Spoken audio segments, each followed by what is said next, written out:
Las clases están a punto de empezar para estos 40 niños en la escuela.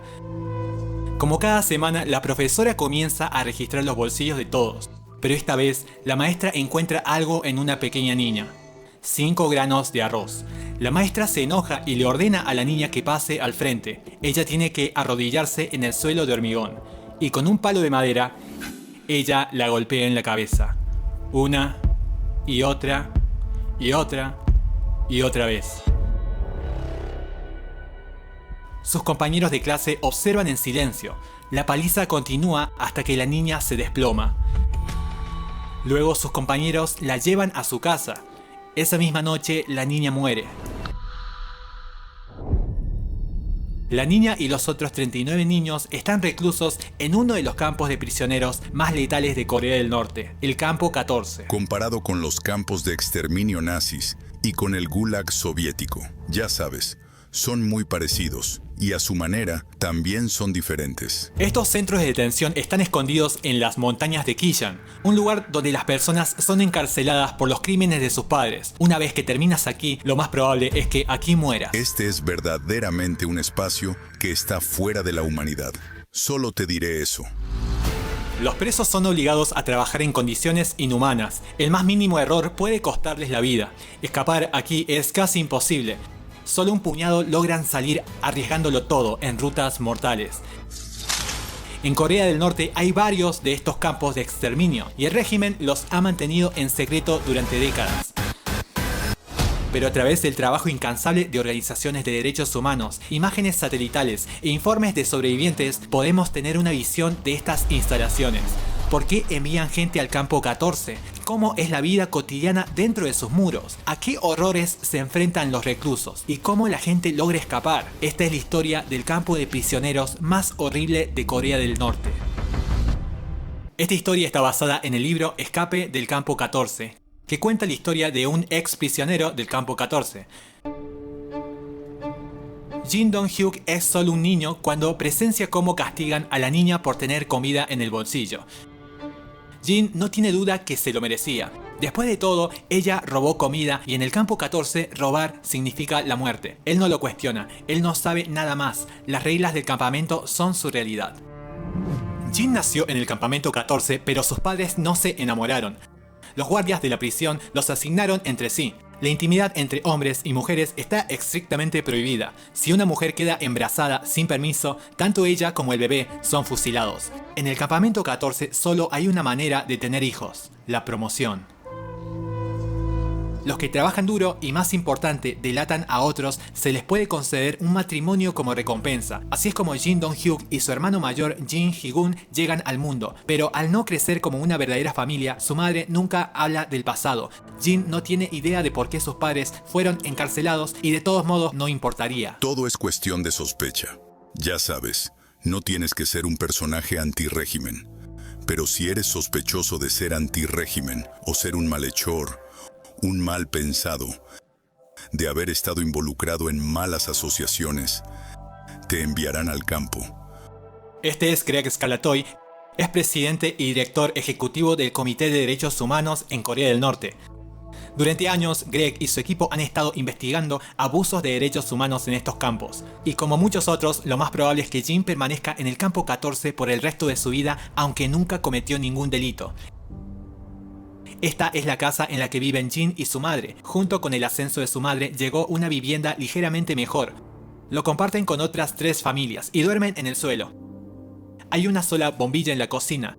La electricidad funciona solo 2 horas al día. No hay agua corriente, ni muebles, ni duchas, y apenas hay comida suficiente para sobrevivir. El edificio es parte de un pueblo modelo, uno de muchos. Se estima que el campo 14 cubre alrededor de 153 kilómetros, más grande que Barcelona y casi del tamaño de Montevideo. Está protegido por una valla de 60 kilómetros, rutas de patrulla, cuarteles, puestos de guardia y puestos de control. Se extiende desde los valles de los ríos hasta los picos de las montañas. El desierto y el río Tong actúan como una barrera natural, una inmensa carrera de obstáculos que separan las instalaciones del mundo exterior. Se encuentran dispersos pequeños pueblos que contienen viviendas y unidades de trabajo. Son instalaciones de gran tamaño. Son instalaciones gigantes. Entonces, en algunas de estas instalaciones, se llevan a cabo actividades agrícolas. Se ven algunas de estas instalaciones adyacentes a minas de carbón u otros tipos de explotación mineral. El campamento tiene su propia red ferroviaria y genera su propia electricidad. Y también tiene una escuela. Aquí es donde Jin va todos los días. Su maestro viste un uniforme de guardia, lleva un arma y enseña la obediencia por encima de todo. Las reglas del campamento son brutales. Hay 10 reglas. Incluso la más pequeña infracción puede dar lugar a la ejecución. Jin lo memoriza todo. Regla número 1. Cualquier testigo de un intento de fuga que no lo informe será fusilado inmediatamente. Regla 3. Cualquiera que robe u oculte cualquier alimento será fusilado inmediatamente. Regla 5. Cualquiera que posea u oculte las posesiones de un fugitivo, conspire con él o no lo denuncie será fusilado inmediatamente. Los guardias hacen cumplir las reglas sin piedad. No sentí ni la más mínima culpa, aunque maté a muchas personas allí. Cuando le disparamos a alguien, pensábamos que era lo correcto para proteger a nuestro país. Creíamos que era algo normal. Después de ser deportado a un campo de trabajo, ya no te trataban como un ser humano. Los tratábamos como animales. Podía hacer con los prisioneros lo que quisiera. La decisión de si matarlos o dejarlos vivir dependía completamente de mí. En Corea del Norte hay diferentes tipos de instalaciones de detención. Los peores de ellos son llamados Kwanliso, y el campamento 14 es uno de ellos. También se lo llama la zona de control total. La gente nunca sale de ahí. Ya sabes, simplemente se consumen. Son asesinados por este círculo vicioso de desnutrición y trabajo forzado. La madre de Jin tiene que trabajar en los campos de arroz de 10 a 15 horas de duro trabajo todos los días. Si alcanza su cuota, recibe comida suficiente para sobrevivir la noche y llegar al día siguiente. Corea del Norte se centra principalmente en objetivos de producción. Si no los satisfaces, y probablemente no los satisfaceros, tendrás menos comida, más trabajo, menos comida, más trabajo. Y así es como te consumes y mueres. Esa es la historia verdaderamente trágica de estos campos. Desde el momento en que Jin comienza la escuela, su vida se divide entre el aula y el trabajo duro en la mina de carbón. Largas jornadas de trabajo se ven agravadas por un hambre constante y persistente. Antes de ir a la escuela, a menudo come la porción de su madre mientras ella todavía está en el campo. Ella lo golpea por eso, pero él lo hace de todos modos. Para él, ella no es una fuente de amor ni de cuidado. Ella es un rival en la lucha por cada pequeño trozo de comida. Esta es la comida que Jin le es servida 3 veces al día durante toda su vida en prisión. Si comete un error, su porción se reduce a la mitad como castigo. A veces él y otros reclusos cazan ratas, la única fuente de carne en el campo 14. Para Jin, esto no es ni de lejos una pesadilla, es una vida normal. Nunca ha visto el mundo más allá del alambre de púas, a diferencia de este hombre.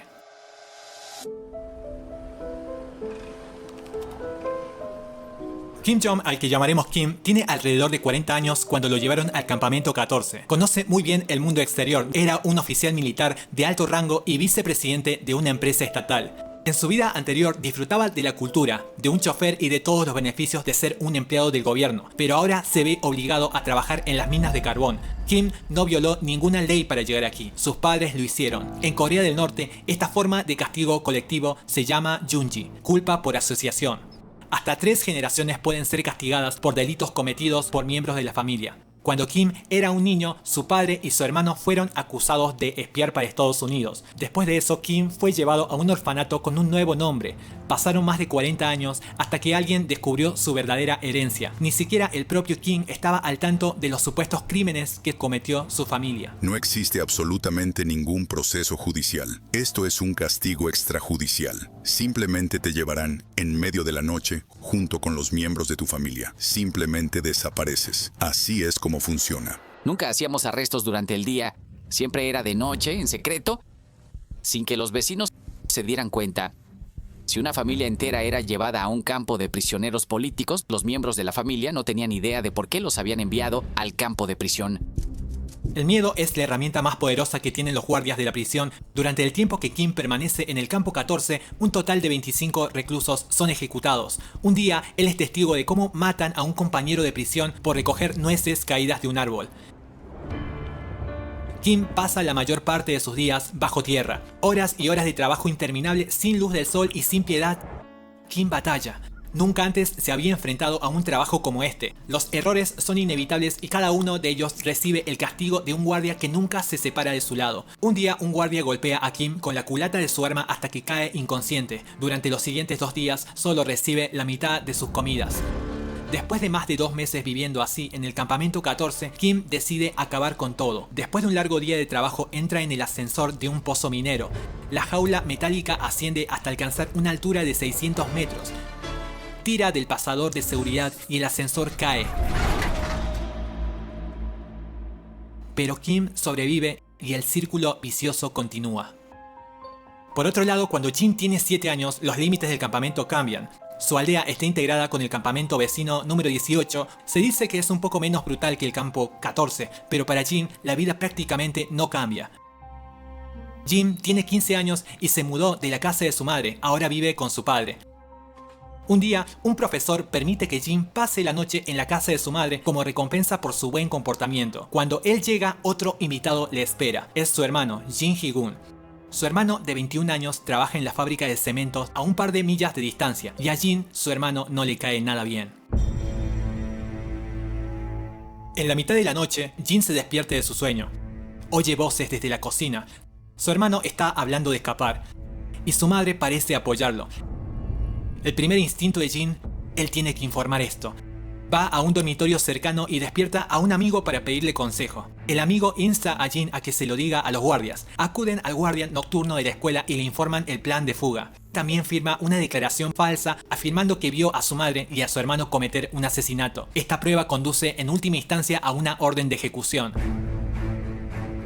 Los guardias llevan a Jin a un lugar de ejecución. Una multitud se ha reunido para observar. Arrastraron a su madre y a su hermano y son asesinados ante los ojos de Jin.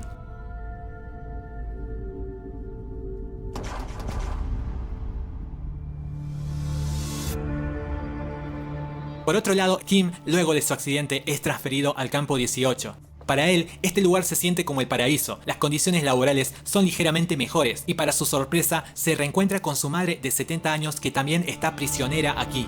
Pero la violencia y el abuso no cesan. Un día él tiene que presenciar cómo los guardias golpean a su madre y la obligan a realizar trabajos manuales. Su madre está segura de que ambos morirán en el campo. Aunque eso signifique arriesgar su vida, ella insta a Kim a que la deje atrás, a escapar.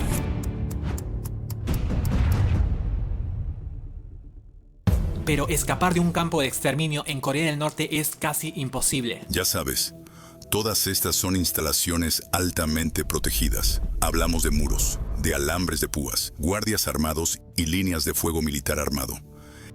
Estamos hablando de ametralladoras. Es muy difícil escapar. Sabes que es difícil escapar de un centro de detención en cualquier país civilizado. Imagínate en Corea del Norte. Kim estudia tranquilamente su entorno. Observa, espera y comienza a pensar. Él propone múltiples planes de escape, pero ninguno de ellos le parece factible.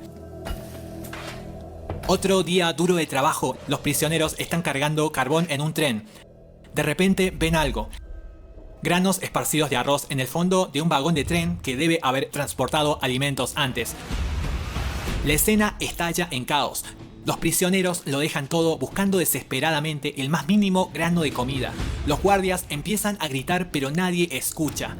Descubre un espacio estrecho debajo de un panel de metal en el piso de un vagón de carbón. Se mete adentro y mientras el tren sale ruidosamente del campo 18, él viaja escondido en el vagón. Horas más tarde, el tren llega a la estación de Gohan, alrededor de las 4 de la mañana. Kim logra salir de su escondite y desaparece en la noche. Kim logró escapar con éxito del campo 18, pero su camino hacia la libertad aún es muy largo. Tras encontrar un uniforme de trabajador, se cambia de ropa y emprende un peligroso viaje que le llevará muchos meses a través de China y Mongolia hasta Corea del Sur, donde finalmente buscará asilo. Escapar de una prisión es una cosa, escapar del país es otra cosa. Por otro lado, el ya adolescente Jin también logra escapar del campamento 18 2 veces, pero las 2 veces fue recapturado. Después de un segundo intento, Jin es enviado de regreso al campo 14 y es arrojado a un centro de detención especial, un lugar con un solo propósito: la tortura. Todavía tengo las cicatrices de mi tortura y las quemaduras. Mira mis brazos. Mis brazos no son normales. Están doblados y deformados. Antes de que me torturaran, mis brazos estaban rectos. Cuando me torturaban, me ataban los brazos con una cuerda y los tiraban hacia atrás. Eso los hizo cada vez más y más torcidos. Me lleno de ira cuando me paro frente al espejo y miro mi cuerpo después de cada ducha.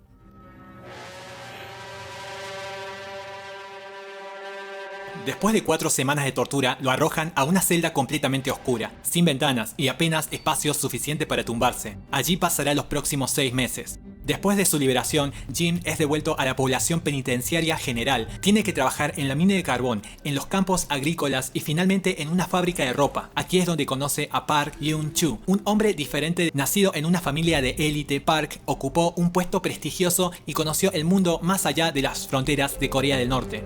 Jim ya sabe que está en la lista de ejecución. Con Park a su lado comienzan a planificar lo que será el tercer y último intento de escape de estos compañeros. Jin y Park reciben la misión de realizar algunos trabajos de carpintería en las montañas junto a algunos prisioneros. Están cortando leña cerca de la valla exterior. La valla del campamento tiene unos 3 metros de alto y está revestida con alambres de púas de alto voltaje. La siguiente torre de vigilancia está a 400 metros. Hay largos espacios entre ellos donde ninguna guardia está lo suficientemente cerca para detectarlos. El plan es simple: esperar hasta el anochecer para que sus huellas no puedan rastrearse fácilmente en la nieve y deslizarse a través de los cables de alta tensión sin tocarlos. Cuando se pone el sol, Jin y Park se acercan a la valla, cortan ramas simulando que apilan leña. Nadie se da cuenta de ellos. Park duda y el corazón de Jin se acelera. Él agarra la mano de Park y corren. Jin se resbala. Park llega a la valla antes que Jin. Intenta meter la cabeza entre los dos cables y lamentablemente toca uno de ellos. El cuerpo de Park ya no se mueve. El cable de abajo se dobla por su peso, creando una pequeña abertura. Jin se arrastra sobre el cuerpo de Park. Ya casi ha pasado la valla, cuando sus piernas resbalan, golpeando uno de los cables. El voltaje lo atraviesa. Sus pantalones se carbonizan. Su piel arde desde el tobillo hasta la rodilla. Pero de alguna manera lo logra. El cuerpo de Park queda muerto en la valla. Jin corre sin mirar atrás durante 2 horas seguidas, hasta que se da cuenta de que lo logró. Jin consigue cruzar el río hasta China y después de un viaje de casi 2 años, finalmente llega a Corea del Sur.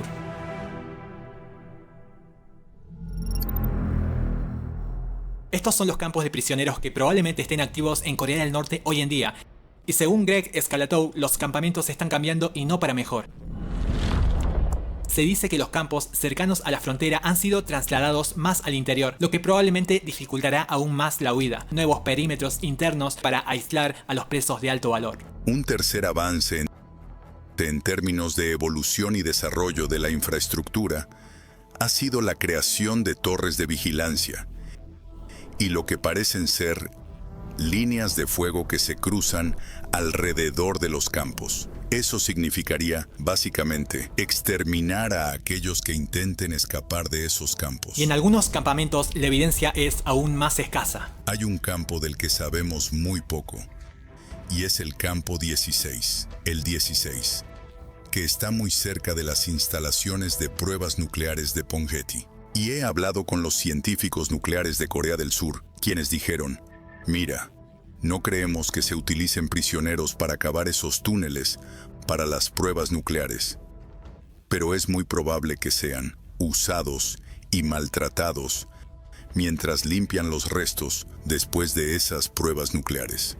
El Comité de Derechos Humanos de Corea del Norte estima que actualmente hay hasta 120.000 detenidos en campos de prisioneros. De hecho, como espectador de este video, es posible que sepas más de estos campos que los norcoreanos. Tenemos que recordar que hoy en día, estas personas están siendo torturadas y mutiladas. Ellos fueron torturados y mutilados ayer, y lo mismo ocurrirá mañana.